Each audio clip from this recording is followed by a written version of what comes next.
As doenças vasculares, elas são uma das queixas frequentes.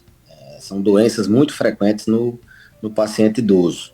Haja vista que o envelhecimento do sistema vascular, das artérias e das veias, ele acontece assim como os outros órgãos. E queixas como dormência, sensação de perna pesada, cansada, cãibra nas pernas, pernas inchadas, até mesmo elas arroxeadas, são bem frequentes na geriatria. Isso causa, além do desconforto do sintoma, impacto na mobilidade do paciente. Isso pode levar a ele a sofrer quedas, pode levar ele a ter dificuldade para andar, e isso gerar uma queda de perda de massa muscular, assim vamos dizer. Então, as doenças vasculares, elas podem ser pelas veias, pelas artérias, mas são vasos sanguíneos, é a circulação. Elas afetam bastante comumente os pacientes idosos com essas queixas, com esses sintomas que eu falei há bem pouco tempo. Certo, doutor, tem um período da faixa etária da pessoa idosa, por exemplo, em que esses problemas nas varizes, por exemplo, na pele do idoso ela aparece mais, na perna do idoso ela aparece mais, ou não, isso não tem nada a ver? Não, é assim. Varizes, que são doenças na circulação venosa, ou seja, naquela parte do sistema vascular que traz o sangue para o coração. Por isso que é o agosto vermelho e azul. A parte azul é que traz o sangue que não é oxigenado para o coração, para ele se oxigenar. Então, essas veias, elas podem dilatar e perder um mecanismo que a gente chama de válvula, ou seja, ela não tem o coração que leva, não tem uma bomba mandando o sangue de volta para o coração. Então, ela precisa de mecanismo para esse sangue voltar e não refluir. E isso, quando acontece, a perda do mecanismo de válvula, ou ela dilata muito, elas tendem a represar o sangue e aparecem as famosas varizes. Essas varizes, elas são muito presentes em mulheres grávidas. O sexo feminino também tem uma tendência maior a ter varizes. Tem uma herança genética importante, quem tem varizes na família geralmente, aliás, tem um risco maior de ter varizes, e a idade é também um fator de risco importante para se ter as famosas varizes, as famosas veias dilatadas na pele. Então, não tem assim uma idade que a gente diga é mais comum, não. A partir dos 60 anos, e à medida que essa idade vai avançando, vai se tendo mais vulnerabilidade para o aparecimento das varizes. Alguma Por outro ligação? lado, oi? Alguma ligação da varize com a diabetes, doutor? Sidney, a diabetes, ela tem uma relação mais direta com o sistema arterial, né? Como eu falei, as veias, elas trazem o sangue da periferia para o pulmão, para o coração mandar para o pulmão. As artérias, elas levam o sangue do coração para o restante do corpo. A diabetes, ela tem uma relação mais com a circulação arterial. Não deixa de ser doença circulatória, mas ela tem uma relação maior porque ela gera um dano na camada interna da artéria.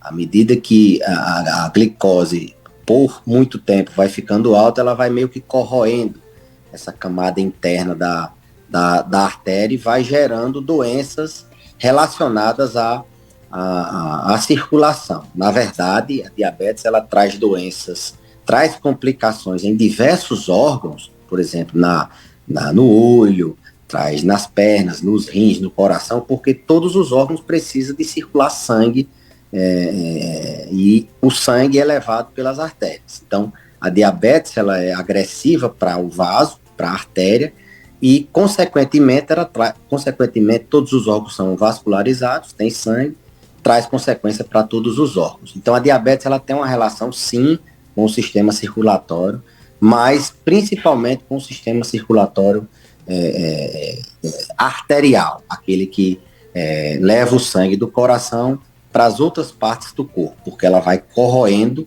A glicemia é como se fosse um ferrugem, vai corroendo e essa artéria vai sofrendo com inflamação e risco de ocluir, de ficar obstruído. O que é que o idoso ou a idosa que tem aquelas veias protuberantes, vamos dizer assim, na perna, né? A veia quebrada, a gente chama, tá com a veia quebrada ali. É uma varize séria aquela ali, não é? O que é que ele sente? O que é que ela sente ali, doutor, nas pernas, naquela região ali? Dói? Ela sente cansaço, formigamento? É o quê? Pronto. Aquelas varizes, foi até bom você perguntar, porque nem sempre as doenças venosas, a insuficiência venosa, que é as famosas veias quebradas, elas são visíveis. A gente pode ter uma doença venosa com veias menos superficiais. Você tem uma insuficiência venosa sem uma variz tão protuberante. Mas quando elas já são muito dilatadas, ela está num estágio avançado, tem uma graduação que a gente mede assim, o grau de gravidade, e quando elas estão muito daquele jeito bem dilatadas, os pacientes, eles costumeiramente têm muitos sintomas, desde sintomas de perna cansada, né? Eles comentam muito, queimação debaixo dos pés, sensação de um inchaço que não melhora. Eles têm assim, meio que uma fadiga nas pernas, eles descrevem como farnezinho, como uma coisa queimando. Então eles têm perna cansada, eles têm a sensação de peso, eles têm cãibras, têm queimação debaixo dos pés, e eles têm um risco aumentado de ter trombose na perna. Uma veia daquela, o sangue fica parado, pode coagular e gerar uma trombose na perna, uma trombose venosa profunda, que é uma doença mais grave. Além disso, os pacientes que têm doenças venosas circulatórias nas pernas, eles são mais vulneráveis ao agravamento de um ferimento na pele. Por exemplo, se eles tiverem uma infecção de pele nas pernas, a famosa erisipela, essa infecção ela pode se agravar e levar o indivíduo a ter que se internar, muitas vezes a tomar antibiótico na veia. Então, quem tem doença circulatória nas veias, nos vasos linfáticos, são mais suscetíveis a ter a famosa erisipela também. Doutor, que orientações para quem tem aquela, eu acabei de falar em protuberância, veia protuberante quebrada, que a gente chama por aqui, ou não precisa ser daquele modelo, como o senhor mesmo disse, que orientação para essa pessoa? Tem como resolver isso? Tirar aquela veia, deixar com que ela não fique mais naquela situação, resolver o problema daquela veia? Tem como? Como é que faz? Cirurgia? Tem sim. A questão é que a gente lidar com pacientes idosos, e existem perfis de idosos que têm muitas limitações para procedimentos muitas vezes simples. No caso das veias, esses procedimentos assim, até que são razoavelmente não muito invasivos. Então, quando se tem um idoso com a necessidade de tratamento para qualquer patologia, a gente procura sempre avaliar o benefício e o risco daquele tratamento. No caso de varizes, a gente tenta, na maioria das vezes, fazer medidas não medicamentosas. A gente orienta o paciente a elevar as pernas por 20, 30 minutos. Deita, bota um travesseiro, levanta as pernas 2, 3 vezes ao dia. Orienta eles a fazerem atividade física, é uma das coisas que ajudam ao tratamento das doenças circulatórias, fazer exercício nas pernas. A alimentação, a obesidade, ela predispõe a aparecimento de varizes. Por vezes a gente tem que lançar mão de meias de compressão. Essas meias de compressão, elas evitam de progressão daquela varize e tratam os sintomas. Elas meio que funcionam como tratamento. O paciente sente o alívio, aquelas meias que se usa nas pernas, e ele evita de progredir a doença. Agora, algumas vezes a indicação à gravidade é de fazer a cirurgia de varizes. Isso aí tem que ser avaliado por um cirurgião vascular, mas tem que ser pensado também no benefício que aquilo possa trazer. Idoso, sempre mais individualizada a conduta. Vai depender muito da capacidade funcional, da capacidade física dele, se ele é um idoso que preenche critérios que vá se beneficiar com aquele procedimento. Então, pode sim fazer cirurgia, mas existem outras alternativas, como medicamentos, meias, atividade física, elevação das pernas, massagem. Isso ajuda e bastante os pacientes com doenças venosas. Muito bem. Lembrando para o ouvinte que dá para fazer pergunta, o doutor não está aqui ao vivo, mas ele responde porque ele está com a gente lá da clínica, né, pelo vídeo. Dá para fazer pergunta para o doutor responder, sim, tá bom? Aqui pelo nosso WhatsApp, 3421-2270. 3421-2270. Doutor, como o senhor falou, o mês é azul e é vermelho, né? O azul é para as doenças cardiovasculares, é isso? O azul é para as doenças vasculares do sistema venoso, né? Certo. Com as veias e o vermelho para o sistema arterial. Porque o sistema circulatório, ele é azul e vermelho mesmo. O vermelho é o que leva o sangue oxigenado, né? O vermelhinho claro, vermelho mesmo. E o azul é o que traz o sangue que está sem oxigênio para ser oxigenado. Por isso que é vermelho e azul. Uhum. O idoso ele tem que ter um cuidado redobrado aí com relação a isso. Não só a gente falou muito da questão das pernas, né? Mas os problemas vasculares eles não são só nessa região na pessoa idosa, né? Exatamente. A gente tem, inclusive, o coração. Ele é um órgão que é um vaso que tem uma bomba de músculo, né? Então, a gente quando vai se desenvolvendo até na barriga da mãe e quando vai se formando o coração, ele deriva de um vaso. Antes ele era uma artéria. E aí ele forma o coração para mandar o sangue. Então, o sistema circulatório, ele não é só as pernas. É porque a gente estava falando de varizes, e varizes é muito mais comum realmente nas pernas. Mas o sistema arterial, ele é no corpo todo e a gente se preocupa em doenças em todos os órgãos. Inclusive, por exemplo, doença vascular no coração, a doença na artéria do coração, ela é a principal causa de morte no mundo, que é o infarto. Quando a gente tem as artérias do coração adoecidas ao ponto delas ocluírem, isso é classicamente conhecido como um infarto do miocárdio. Quando a gente tem uma artéria, um vaso arterial doente no cérebro, a gente tem a doença arterial que pode levar ao AVC. Quando oclui, chega ao ponto de ocluir aquela artéria, a gente tem o famoso AVC, a trombose, o derrame. Então, não é só nas pernas, a gente tem o sistema circulatório, ele está em toda parte do organismo, e os órgãos mais nobres, coração, cérebro, rins, eles podem ser afetados caso aquela artéria esteja doente. A artéria doente, leia-se com placa de gordura, inflamada, com todos aqueles componentes consequentes à má alimentação, sedentarismo, ao uso de tabagismo, ao estresse. Tudo isso leva a adoecimento arterial. A artéria, o vaso doente, ele pode levar a complicações muito sérias, chegando a ser a principal causa de morte no mundo, as doenças cardíacas e cerebrais do ponto de vista cardiovascular.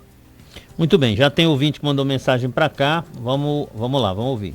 Doutor Belício, boa tarde, aqui é do o senhor falou um pouquinho aí sobre a erisipela e assim, eu não entendi muito bem. O senhor poderia falar um pouco sobre o que causa a erisipela? Por que ela vem no nosso corpo? Vamos lá. Bom, a erisipela, Sidney, é uma infecção na pele, né? É uma infecção na pele da perna, oriunda de uma infecção causada por bactérias, né? Geralmente essas bactérias, elas penetram por alguma área, alguma brecha que elas tiveram na pele do indivíduo, às vezes uma frieira, às vezes um canto de unha, às vezes o paciente nem sente um arranhão, e aí tende a acender na pele. O fato de se ter as veias varicosas, de se ter problema circulatório nas pernas, facilita a proliferação da bactéria e dificulta o sistema de defesa da gente a resolver o problema. Então, a erisipela é uma infecção na pele, geralmente das pernas, que decorre de traumas, de trauma que eu digo de ferimentos, de às vezes até uma micose, um canto de unha. Então, os pacientes que têm doença circulatória venosa nas pernas, eles têm um risco maior de ter erisipela, a inflamação, a infecção causada por bactéria na pele. Muito bem, tem mais uma, vamos ouvir. Boa tarde, Sidney. Boa tarde, doutor Belisa. Doutor Belisa, eu vou fazer uma pergunta ao senhor. A pessoa que tem AVC pode estar comendo massa, muita massa, pode estar comendo meio gorduroso, pode beber? Essa pergunta aí não precisa nem de ter AVC. Ninguém pode estar comendo muita massa, comendo muita gordura. E do ponto de vista de saúde coletiva, jamais a gente vai recomendar o álcool, né? E as pessoas que tiveram AVC, essas aqui não podem nem passar perto. Não é que não vai comer mais massa, mas ela falou muita massa. Tem que evitar, principalmente os carboidratos refinados, esses carboidratos de pão, bolo, bolacha, evitar frituras, nada. Tem que ter uma dieta saudável, porque a tendência de quem tem um AVC é ter um outro AVC. É o principal problema de quem já teve um AVC. Além das sequelas, né? É você saber que se você não cuidar, você vai ter um segundo AVC. A gente, inclusive, faz medicamentos para evitar de ter segundo AVC, e essa mudança do estilo de vida para uma alimentação mais saudável, com pouca massa, com pouca fritura, com saída do sedentarismo, uma atividade física, e isso é uma forma de você prevenir um novo AVC. Além disso, o álcool, ele é independente fator de risco o etilismo é fator de risco para doenças cardiovasculares. Então, beber, comer muita massa, comer muita gordura é totalmente não recomendado para indivíduos que já tiveram um acidente vascular cerebral, um AVC, ou mesmo para qualquer indivíduo que queira ter qualidade de vida e saúde. Doutor, o exercício físico para o idoso praticando exercício físico, ele consegue evitar problemas cardiovasculares, aliás, mesmo ele já sendo uma pessoa idosa? Sim. A gente tem vários estratos, né, de idoso. A gente tem aquele maratonista, tem aquele que tem pouca limitação para andar, mas ainda vai à rua, faz alguma coisa, e tem aqueles acamados, né? De toda forma, qualquer atividade que ele faça, por mais que seja mínima num leito, com um fisioterapeuta, muitas vezes de forma ativa, estimulando esse exercício, é válido, não só para evitar doenças cardiovasculares, mas para saúde em geral. O músculo, eu sempre digo no paciente idoso, ele é vida. Quem tem músculo tem mais vida. Os idosos que têm uma quantidade de massa muscular boa, eles têm uma circulação melhor, eles têm um risco de queda menor, eles têm um controle das taxas melhor. Então, a atividade física, independente de qual perfil de idoso a gente trate, seja aquele acamado, seja aquele corredor, seja aquele que está entre os dois, vale muito a pena para não só tratar as doenças circulatórias, mas também como forma de prevenção.